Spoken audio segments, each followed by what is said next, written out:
Realty Income a présenté une performance exceptionnelle, enfin pas exceptionnelle, mais exceptionnellement robuste pour le deuxième trimestre 2025, soulignant une exécution stratégique réussie et une confiance accrue de la direction. On aime bien ça, ce type de résultat, surtout en période aussi compliquée. Compliqué pourquoi? Parce que les taux d'intérêt sont à des niveaux assez élevés. Vous savez que les rates ont besoin, surtout pour celles qui font des acquisitions comme Rate Income, ont besoin ici d'un marché du crédit intéressant ou disons abordable ici pour financer leurs différentes acquisitions. OK? Et en supplément de ça, elles ont également besoin d'un prix de leurs actions à des niveaux assez élevés pour se financer à des tarifs très bas. Parce que comme je l'ai toujours dit, si une rate se négocie, disons, à 100 fois les bénéfices, c'est tout bénéf pour la rate. Si elle émet de nouvelles actions comme ça, elle emprunte, entre parenthèses, de l'ordre à l'ordre de 1% par là. D'accord? Si une entreprise se négocie à 100 fois les bénéfices, ça veut dire ici que si on vous distribue la totalité des bénéfices nets, enfin des AFFO, excusez-moi, en dividende, vous aurez à peu près 1% de manière globale. Et donc, si une rate émet de nouvelles actions à ce tarif-là, ça veut tout simplement dire qu'elle s'est, entre parenthèses, endettée à 1%. Si elle veut acheter un bien immobilier qui va avec un cap rate, donc disons 20 fois les loyers, ça correspond ici à 5% d'un cap rate ici.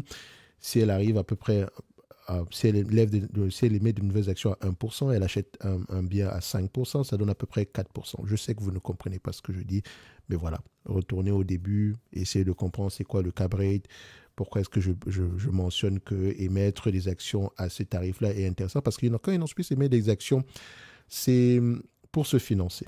OK? Et le plus important pour une rate, c'est le prix auquel elle émet des actions et également le bien immobilier qu'elle va racheter derrière, quel est le cap rate. C'est important. Si une entreprise se négocie, après, ce n'est pas le but de la vidéo en date d'aujourd'hui, mais si une entreprise se négocie à 10 fois les AFFO, ça veut tout simplement dire ici que si elle émet de nouvelles actions, c'est 10% de rendement. Si elle va faire l'acquisition d'un bien immobilier avec un cap rate, disons, de 5%, en réalité, elle détruit de la valeur. OK? Donc, ce n'est pas, il faut toujours surveiller les acquisitions qu'on fait ici. Sauf si elle arrive à repositionner ce bien-là à des niveaux plus élevés. On ne sait jamais. Mais très souvent, il est préférable qu'au niveau de l'acquisition ici, qu'on ait un différentiel ici intéressant. D'accord? Ça peut être un mix entre le cabré, entre l'émission de nouvelles actions et l'endettement. OK? Bref, la société accélère de manière décisive son expansion en Europe, qui constitue désormais son principal moteur de croissance, tout en faisant preuve d'une sélectivité rigoureuse sur le marché américain.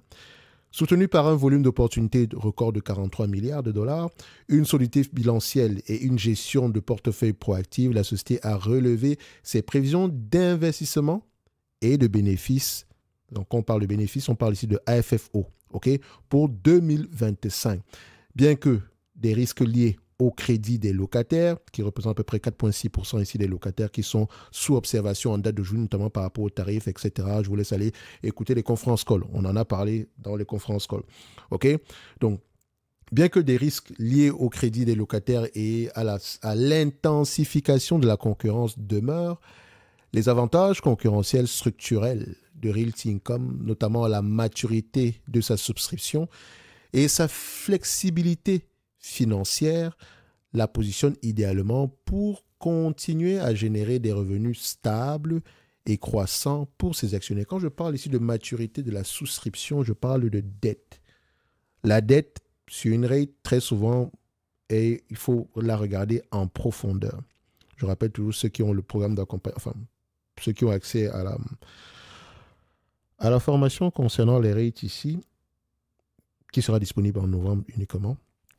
Vous allez vous rendre compte d'une chose, c'est que la dette, la façon dont on apprécie la dette d'une rate, c'est la même façon dont vous allez apprécier la dette de n'importe quelle entreprise. On va regarder le volume, mais également on va regarder l'étalement de la dette, l'échelonnement de la dette dans le temps et la capacité moyenne de génération de cash flow. D'accord? Il faut également regarder le type de dette qu'on a, sécurisée ou non sécurisée. Sur une rate, il est préférable qu'elle soit non sécurisée. C'est-à-dire qu'on peut vendre des biens immobiliers quand on veut. Quand elle est sécurisée, ça veut dire qu'il y a une hypothèque dessus. OK? Ça veut dire également qu'en période difficile, on peut s'endetter et mettre un bien immobilier en hypothèque. OK? C'est une garantie supplémentaire. Il faut également regarder les covenants, les conditions sur la dette, de manière générale. Bref, on n'est pas là pour faire un cours sur les rates. Je pense qu'on en a déjà parlé plusieurs fois. Et donc, je vais faire une analyse quantitative ici. Donc, ça, c'est un résumé global du conference call. Pour faire simple, c'est 3 paragraphes ici. Enfin, 4 paragraphes, ça vous donne une idée générale ici de ce qui a été mentionné dans le conference call. Mais vous devez lire vos rapports financiers. Ne faites confiance à personne quand vous devez gérer votre propre argent. OK? Donc, en termes d'évaluation, on va aller très vite pour ceux qui sont habitués ici. On regarde les AFFO. Cette rate va avoir tendance à s'échanger aux alentours d'une vingtaine de fois les AFFO. Et encore, ça dépend du 10 ans américain. Si le 10 ans américain est aux alentours de 5% de rendement, ça sera très difficile pour une rate de s'échanger à 20 fois les bénéfices. Si on prend en considération la prime de risque. Donc faites attention. Et si on parle de baisse des taux d'intérêt, c'est tout bénéf pour les rates, non seulement pour le refinancement de la dette, pour également la prise de dette supplémentaire ici, c'est favorable aux acquisitions, donc favorable à la croissance de manière globale. Vous pouvez également voir que rate income est encore identifié comme une retail rate, mais elle va de plus en plus être une rate diversifiée. On est un peu dans les data centers, on s'en va dans les casinos. Grosso modo, le cœur de métier reste les retail rates, mais il y a de moins en moins d'opportunités au niveau des retail rates. Ou bien, voilà, donc elle va avoir tendance à se diversifier dans les data centers, ce genre de choses-là. OK? Donc, 20 fois les AFFO, et ça, c'est sous condition que comment on appelle ça? C'est sous condition que le 10 ans reste à moins de 5%. Et quand je parle du 10 ans ici, il faut également regarder la dette est libellée en quoi? Plus majoritairement en dollars, euros ou je ne sais pas quoi. Parce que si c'est plus en euros, ça sera le taux d'intérêt européen qui aura un impact sur cette compagnie-ci. Après, vous pouvez faire un mix des trois. Si c'est 50% américain, 50% européen, et qu'américain c'est 2%, européen c'est 4%, on joint les deux, on divise par deux, ça donne à peu près aux alentours une moyenne de 3%. OK? Bref. Ça fait... les rates sont prévisibles. Donc, techniquement, ici, en plus, ça, c'est une NNN. Donc, c'est triple net lease. Donc, techniquement, c'est vraiment le type de rate dont le propriétaire s'occupe également de la maintenance, si ma mémoire est bonne. Et après, je vous laisse aller voir ça ici. Le type de contrat est toujours important à aller regarder. Bref, ça fait $90 à l'action. Je dirais ça à $91 à l'action, moins la dette nette. Toujours enlever la dette nette en date d'aujourd'hui. Alors, dette nette, je vais la mettre ici en quarterly. Pour les compagnies, surface graph pour les compagnies européennes, mettez-la toujours en yearly. Et pour les compagnies nord-américaines, toujours en quarterly. Donc, dette nette ici, ça donne à peu près 33. Donc, ça fait 91 moins 33. Ce qui donne aujourd'hui aux alentours de $58 à l'action. Donc, pour moi, je dirais que le rate income est correctement évalué. Donc, au prix actuel, je ne surpaye pas. Mais je ne m'attends pas non plus à grand-chose. Est-ce que le dividende ici, il est safe? Oui.